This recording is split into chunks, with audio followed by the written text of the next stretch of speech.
За өнөөдөр би та бүхэнд хар мөглөө хураг хийхийг зааж өгье. 100 г мөг нэг халуус хийгээд тавиад ингээд төвлөрөө тавьчихна. Бүх ногоогоо ирччихлээ. Сонгон, луван, манжин, чинжүү, сонгосны гол манжааны хоор шаардлага байхгүй лээ. Тэгтээ яг уу манай хийчлээ.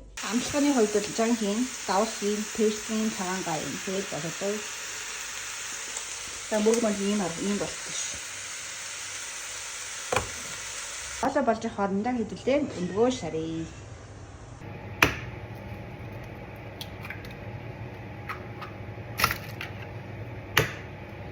Өмгөө ингээд шараар гаргаж ирэх чинь болохоор зүгээр ингээд ичдэг юм.